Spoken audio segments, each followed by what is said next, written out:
Hello નમસ્કાર વિદ્યાર્થી મિત્રો, વેદ ડિજિટલ એજ્યુકેશનમાં આપનું હાર્દિક સ્વાગત છે. આજે આપણે ધોરણ 6 વિષય ગુજરાતીમાં 10મું ચેપ્ટર લેખણ જાલી નો રહી, જે પ્રથમ સેમેસ્ટરનું છેલ્લું ચેપ્ટર છે, જેનું આપણે સ્વાધ્યાય સોલ્યુશન જોવાના છીએ. તો ખાસ વિદ્યાર્થી મિત્રો, ચેનલમાં નવા હોય તો ચેનલ સબસ્ક્રાઇબ કરી બાજુમાં આવેલા બેલ આઇકનને પ્રેસ કરો, જેથી તમને અવનવા વિડીયોની માહિતી નોટિફિકેશન મળી શકે. વિડીયો લાઈક કરો, તમારા મિત્રો દોસ્તોને શેર કરો. તો લઈએ વાતચીત સ્વાધ્યાયમાં. તમે ગાડું જોયું છે? ગાડાનો શું ઉપયોગ થતો હશે? તો હા, હું વેકેશનમાં ગામડે મામાના ઘરે દાદાના ઘરે જાઉં છું ત્યારે મેં ગાડું જોયું છે. ગાડાનો ઉપયોગ માલ સામાનની હેરફેર માટે તથા ટૂંકા અંતરની મુસાફરી માટે થતો હશે. વિદ્યાર્થી મિત્રો, એ તમારી રીતે જવાબ લખી શકો છો. તમે કોઈને પત્ર લખ્યો છે? જો તમને પત્ર લખવાનું કહું તો તમે કોને લખશો?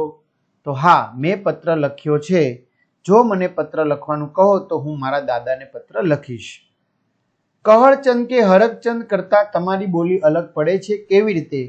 તો હા, કહળચંદ અને હરકચંદ કરતા મારી બોલી અલગ પડે છે, કારણ કે કહળચંદ અને હરકચંદ સૌરાષ્ટ્રના સીમાડાને અડીને આવેલા ભાલ અને કનેર પંથકના રહેવાસી હોવાથી ત્યાંની બોલી અમારી ઉત્તર ગુજરાત હોય તો ઉત્તર, કચ્છી હોય તો કચ્છી, દક્ષિણ ગુજરાત હોય દક્ષિણ ગુજરાતની બોલીથી અલગ પડે છે. તમે વાંચેલી સાંભળેલી લોકકથાનું નામ કહો. તો મેં જેસલ તોરણની લોકકથા સાંભળી છે. હવે સંદેશો પહોંચાડવામાં વાર લાગે છે, શા માટે? તો ભાઈ, હવે સંદેશો પહોંચાડવામાં બિલકુલ વાર લાગતી નથી, કારણ કે આજના ટેકનોલોજી સમયમાં ઇન્ટરનેટની મદદથી તુરંત ઈમેલ કરીને, વોટ્સએપમાં સંદેશો મોકલીને, ફોન દ્વારા સાદો સંદેશો SMS પણ દ્વારા મોકલી શકાય છે. હવે ઘણા બધા વિદ્યાર્થી મિત્રોનો પ્રશ્ન છે કે સર, અમને બધા જ વિષયના આવા વિડીયો લેક્ચર મળશે? મિત્રો, બધા વિષયના વિડીયો લેક્ચર આનથી પણ સારા તમને મળશે. હે સર? જેમાં તમે શિક્ષકને જોઈ શકશો, ગણિતમાં તમે જય સરને નિહાળી શકશો, સામાજિક વિજ્ઞાનમાં ઋત્વી મેડમને તમે નિહાળી શકશો, ફેનિલ સરને વિજ્ઞાનમાં, બરાબર, નીલમ મેડમને ઇંગ્લિશમાં. તો આ બધા વિડીયો સર ક્યાંથી મળશે? અરે વાહ સર, પ્રથમ પરીક્ષા આવી ગઈ છે સર, એના પેપર? તો ભાઈ, વેદ ડિજિટલ એજ્યુકેશન નામની એપ્લિકેશનમાં નીચે મુજબની તમામ માહિતી તમને મળવાની છે, જેમાં બધા જ વિષયના પાઠ્યપુસ્તકના પ્રકરણની સમજૂતીના વિડીયો, સ્વાધ્યાય અભ્યાસની સમજૂતીના વિડીયો, વિષય પ્રમાણેનું મટીરિયલ, પરીક્ષા માટે ઉપયોગી અસાઇનમેન્ટ, પરીક્ષાના પેપરો, એકમ કસોટીના પેપરો, સ્વાધ્યાયન પોથી, પ્રોજેક્ટ પ્રવૃત્તિ બુક, આ બધું જ તમે ગેમ ડાઉનલોડ કરો ત્યાં જઈને ડાઉનલોડ કરો. ઓપન કરશો એટલે આ પેજ ખુલે, એમાં તમારા મોબાઈલ નંબર નાખો, સેન્ડ OTP કરો, 4 આંકડાનો OTP નાખશો એટલે પેડ કોર્સમાં તમને તમામ પેડ પ્લાન અને PDF પણ મળી જશે. એક્ઝામ પેપરમાં પેપરો, 3 થી 12માં 3 થી 12 ધોરણના વિડીયો, એમાં તમારું ધોરણ તમારે પસંદ કરવાનું. મિત્રો, એ વિડીયો 12 ધોરણ સુધી ઉપયોગી છે, 3 થી, એટલે તમારા મિત્રો દોસ્તોને ખાસ તમે જાણ કરીને તમે પણ સબસ્ક્રાઇબ કરજો. વિષય પસંદ કરી પાઠવાઇઝ વિડીયો જોઈ શકો છો, અથવા શાળા મિત્રમાં ધોરણમાં તમારું ધોરણ પસંદ કરી વિષય પ્રમાણે પાઠવાઇઝ વેદ ડિજિટલના વિડીયો નિહાળી શકશો. જોઈએ વિદ્યાર્થી મિત્રો આગળ. તમને ગીતો સાંભળવા ગમે છે? કેવા? હા, મને ગીતો સાંભળવા ગમે છે. મને હાલની ફિલ્મોના ગીતો સાંભળવા ગમે છે. આ ઉપરાંત મારા ઘરે સવારે મમ્મી જે ભજનો વગાડે છે તે પણ સાંભળવા ગમે છે. 7મો પ્રશ્ન, આપણે ભણીએ નહીં તો શું થાય? તો વિદ્યાર્થી મિત્રો, વિડીયો મોટો બનશે એટલે તમે પોઝ કરીને લખી શકો છો. જો કે તમે એમ જ લખો છો, મને ખબર પડી જાય છે બધી. તમારે મુસાફરી કરવી હોય તો કયું વાહન પસંદ કરશો? કેમ? ચલો, આપેલા પાત્રોને ધ્યાનમાં રાખી સંવાદ રચના કરો. પાત્રોમાં શિક્ષક, વિદ્યાર્થીઓ અને માતા.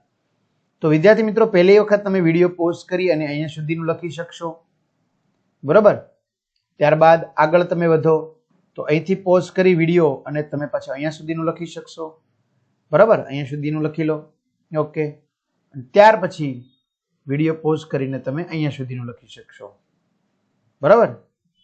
અને હવે છેલ્લે અહીંથી વિડીયો પોઝ કરી અને જીવનનો ઉપયોગી સાબિત થશે ત્યાં સુધીમાં પૂરું થઈ જશે. ચાલો, પ્રશ્ન 3, પ્રશ્નોના ઉત્તર લખો. હરકચંદ શેઠે કાળોતરી ન લખી આપી હોત તો શું થાત? તો હરકચંદ શેઠે કાળોતરી ન લખી આપી હોત તો કહળસંઘને તેના બાપુના મૃત્યુના સમાચાર તેના કુટુંબીજનોને પહોંચાડવાનું ઘણું મુશ્કેલ સાબિત થાત. કારણ કે તેમના ગામમાં હરકચંદ શેઠ સિવાયના બધા માણસો અંગૂઠા છાપ હતા. કહળ સંગે બાચકું લેવાની શા માટે ના પાડી હશે? વિડીયો પોઝ કરીને લખી શકો છો. ચરબી કાઢવી એટલે શું? કહળ સંઘની જેમ તમારે ક્યારેય શરમાવું પડ્યું છે? શા માટે? તો વિડીયો પોઝ કરીને વિદ્યાર્થી મિત્રો અહીંયા સુધીનું લખજો. પહેલા ફરી પાછો વિડીયો પોઝ કરીને તમે અહીંયા સુધીનું લખશો. હજી જવાબ પૂરો નથી થયો મિત્રો. હવે વિડીયો પોઝ કરીને તમે અહીંયા જવાબ છે પૂર્ણ કરી શકશો. ચલો, હરકચંદ અને કહળ સંઘમાં કોણ ગમ્યું કેમ?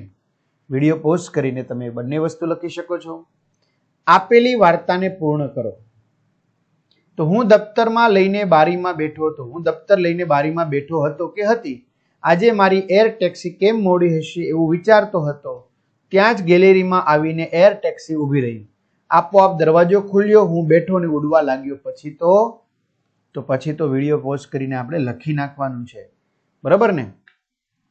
ચાલો, ત્યાર પછી ઉદાહરણ મુજબ વાક્યમાં દર્શાવેલ ભાવ લખો. અહો, કેટલું મોટું ઘર! નવાઈ. એ કહળ સંઘ, બાપલા જરા આટલું બાચકું ગાડામાં મેલવા દ્યો ને. વિનંતી. કોકદી ઉધાર લેવા આવીએ તો હાટડીએથી હેઠા ઉતારી દો છો. ઈ સાંભળે છે? રીસ. કપાસિયાનો કોથળો માથે લઈને એ ભાંગેલ પગે બજારમાં પાછા ગયા. નિરાશા. કહળ સંઘ તો મનમાં ને મનમાં હરખાઈને ગાડું હાંકી રાખે. હર્ષ. તેદી ઈના બળદ જેમ જાલિયા નહોતા રહ્યા એમ કાગળ લખતા મારી લેખણ જાલી નો રહી. ચાલાકી. ચલો, રૂઢિપ્રયોગનો અર્થ વાંચો. સાચી રીતે વપરાયો હોય ત્યાં ખરું કરો. રૂઢિપ્રયોગનો અર્થ દર્શાવતું નવું વાક્ય તમારે બનાવવાનું છે. દાંડાઈ કરવી એટલે કે કામ ચોરી કરવી, આળસ કરવી. તો સ્નેહા બીજાના કામ કરવામાં દાંડાઈ કરે છે. વિદ્યાર્થીએ અભ્યાસમાં કરવામાં દાંડાઈ કરવી ન જોઈએ.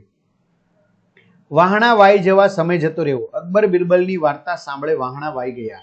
બીજા શહેરમાં અભ્યાસે ગયેલા મિહિરને તેની માતાએ ફોન પર કહ્યું, તને રૂબરૂ જોઈએ વાહણા વાઈ ગયા. વાત લમણામાં રહી ગઈ, યાદ રહી જવું. તો નવું વાક્ય બનાવ્યું. દાણે દાણા કરી નાખવા, વેર વિખેર કરી નાખવું. નવું વાક્ય બનાવી દીધું. ગુજરી જવું, મૃત્યુ પામવું. આ નવું વાક્ય બની ગયું. તમારે લખવાનું. ચલો, ઘાટા અક્ષરવાળા શબ્દથી ઉલટો અર્થ ધરાવતા શબ્દો મૂકી ખાલી જગ્યા પૂરો. જેમ કે હું ખૂબ ઉપયોગી વાત કરી રહ્યો હતો ત્યારે તમે નિરોપયોગી વાત કરતા હતા. થઈ ગયું વિરોધી. બિન અનુભવી હોય કે અનુભવી, પર્વત ચડાવવામાં દરેકને હાફ તો ચડે. ગીરમાં જંગલ સફારી વખતે જીપમાંથી નીચે ઉતરવું જોખમી છે, પરંતુ જીપમાં બેસી સિંહ દર્શન કરવું બિન જોખમી છે. જો કામમાં કોઈ ચૂક ન થાય, તમારે આ કામ અચૂક કરવાનું છે. વાંચન એ અજ્ઞાનથી જ્ઞાન તરફ જવાનો સેતુ છે. ચલો, વિચારીને લખો. કોથળામાં કપાસિયા ન હોય તો બીજું શું હોઈ શકે? કહળ સંઘ અને હરકચંદ મિત્ર હોત તો? તમે કહળ સંઘ હો તો આ ઘટના કેવી રીતે કહો? તો વિદ્યાર્થી મિત્રો પહેલા અહીંયા સુધીનું લખી નાખીએ આપણે વિડીયો પોઝ કરીને. ત્યાર પછીનું અહીંયા સુધીનું લખી નાખીએ વિડીયો પોઝ કરીને એ રીતે. ત્યારબાદ અહીંયા સુધીનું એકાદ વર્ષ પહેલા ત્યાં સુધીનું વિડીયો પોઝ કરીને લખીએ અને છેલ્લે આખો ટોપિક વિડીયો પોઝ કરીને લખી નાખીએ. ચલો, યોગ્ય વિરામ ચિહ્નો મૂકો. હરકચંદને મનમાં થયું કે તેદી ઈના બળદ જાલિયા નતા રહ્યા ને આજ મેલાના કાગળ લખવા બરકે છે. દીકરો ઠીક લાગમાં આવ્યો છે. એની રીવડી જેવડા દાણે દાણા ના કરી નાખો તો હું હરકચંદ ટળી જાઉં. આવો વિચાર કરીને હરકચંદ તો કાગળ લખવા બેઠા. તમે જે કરી શકો અને તમે જે ન કરી શકો તે લખો. હું શિયાળામાં ઠંડા પાણીથી સ્નાન કરી શકું. હું ઝાડ પર ન ચડી શકું એની જેમ. હું સફાઈમાં મમ્મીને મદદ કરી શકું. હું ફિરકી જાતે લપેટી શકું. હું ક્રિકેટની રમત રમી શકું. હું દાદાને મંદિરે લઈ જઈ શકું. હું એકલો શાળાએ જઈ શકું. હું રસોઈ ન કરી શકું. હું પતંગ જાતે ચગાવી ન શકું. હું સ્કેટિંગ કરી ન શકું. હું દાદાને દવાખાને ન લઈ જઈ શકું. હું એકલો મામાના ઘરે ન જઈ શકું. તમારે આ કરવું જોઈએ. વર્ગમાં આવતા પહેલા પ્રવેશ માટે રજા લેવી. મંદિર જાઓ ત્યારે પગરખા બહાર કાઢવા. દવાખાનામાં જાઓ ત્યારે ડોક્ટરની પોતાની બધી વિગત કહેવી. ભોજન કરતા પહેલા હાથ પગ ધોઈને શાંત ચિત્તે બેસવું. રમત રમીને આવ્યા પછી બાથરૂમમાં જઈને હાથ પગ ધોવા. વિદ્યાર્થી મિત્રો, વિરામ ચિહ્ન મૂકો ઉદાહરણ પ્રમાણે કોષમાં. અરર, છોકરું પડી ગયું. ઉદ્ગાર. અમે પ્રવાસે જવાના છીએ. પૂર્ણ. કંઈ ખબર જ પડતી નથી ને. પ્રશ્નાર્થ. મારા ઘરે મહેમાન આવ્યા છે. પૂર્ણ. આહા, આવ્યું વેકેશન. ઉદ્ગાર. અરે વાહ, તું તો બહુ મીઠું મીઠું ગાય છે ને. ઉદ્ગાર. સુપ્રભાત, હું મજામાં છું. પૂર્ણ વિરામ. સંદેહ કે ઈચ્છા ધરાવતા વાક્ય સામે ખરાની નિશાની કરો. આ શબ્દ પરથી તે ખ્યાલ આવે છે તે લખો. વાક્ય ખાટલા પડખે છે તો જમવાની તૈયારી છે કે શું? તો સંદેહ. તો કેના પરથી ખબર પડી કે શું? માખીને જલેબી ખાવાનું મન થયું તો ઈચ્છા, મન થયું પરથી. ધરતી પર વરસાદ વરસ્યો એટલે અળસિયા જાગ્યા હશે. સંદેહ, હશે. છોટુની નિયંત્રણ બોર્ડનું લાલ બટન દબાવવાની ચપટી થઈ. ઈચ્છા થઈ. સાંજે કીડીઓ આવી હશે ને વંદાના શરીરને લઈ ગઈ હશે. સંદેહ. ઈવાને કાર્ટૂન જોવાની તાલાવેલી લાગી છે. ઈચ્છા થઈ છે. તાલાવેલી. વાદળોના કારણે વાતાવરણ ઝાંખું દેખાતું હશે. સંદેહ, હશે. ફિયોનાને દાદા સાથે ખૂબ વાતો કરવી ગમે છે તો કરવી છે તો ઈચ્છા છે. ચલો, તેના વિશેના તમારા મિત્રોનો અભિપ્રાય મેળવો ને લખો. વિધાન સાચું છે, લોકોની માન્યતા છે, સાચું નથી. સાચું ખોટું કે માન્યતા છે તે ખબર નથી, હું વિચાર કરીશ. તો વિદ્યાર્થી મિત્રો, જો કાળો દોરો ન બાંધીએ તો શારીરિક બીમારીઓ આવે. લોકોની માન્યતા છે, સાચું નથી. બધામાં જ એ જ ખરું આવશે. અમાસના દિવસે શુભ કાર્યો ન કરાય. શનિવાર વાળમાં તેલ ન નાખવું અને નખ ન કાપવા. શમશાન યાત્રામાં સામે મળે તો શુભ ગણાય. રાત્રે ઘરમાં ઝાડુ મારીને કચરો બહાર ન કઢાય. બરાબર. તો આ લોકોની માન્યતા છે, સાચું નથી. બિલાડી આડી ઉતરે તો અપશુકન ગણાય. નાનું બાળક રડે ત્યારે માથા પર લોટો ફેરવીને પાણી ઢોળી દેવું. ખડતો તારો જોઈએ ત્યારે માગીએ તે મળે. કોઈ બહાર જતો હોય ત્યારે તો ક્યાં જાઓ છો ન પૂછવું. છીક ખાવાથી અપશુકન થાય તો માન્યતા છે, સાચું નથી. ચલો ચર્ચા કરો. અજાણી વ્યક્તિ કે વસ્તુ આપણને નુકસાનકારક નથી તે કઈ રીતે જાણી શકાય? તો વિદ્યાર્થી મિત્રો, તમારે અહીંયા વાંચન ઝડપ વધારવાની રમત છે. તો વિડીયો પોઝ કરતું જવાનું અને તમારે ઝડપથી શું કરતું જવાનું છે? અહીંયા વાંચન કરતું જવાનું છે વિડીયો પોઝ કરીને. બરોબર. વિડીયો પોઝ કરીને વાંચન કરતા જશો એટલે તમારે વાંચવાની ઝડપમાં શું થશે? વધારો થશે. બરાબર. તો અહીંયા સુધીનું સરસ મજાનું કાકા સાહેબ કાલેલકર સુધીનું. તો અહીંયા સરસ મજાનું વિદ્યાર્થી મિત્રો સ્વાધ્યાય સોલ્યુશન અહીં પૂર્ણ થાય છે. આ સ્વાધ્યાય સોલ્યુશનની પીડીએફ, પરીક્ષાના પેપરના પીડીએફ, આ બધું જ તમને આપણી અહીંયા એપ્લિકેશનમાંથી મળશે અને બાકીના વિડીયો તમને અહીંથી મળશે. તો તમારા મિત્રો દોસ્તોને જાણ કરો. ચેનલમાં નવા ચેનલ સબસ્ક્રાઈબ કરો. આ સુધી રાખીએ. અસ્તુ. જય હિન્દ, જય ભારત.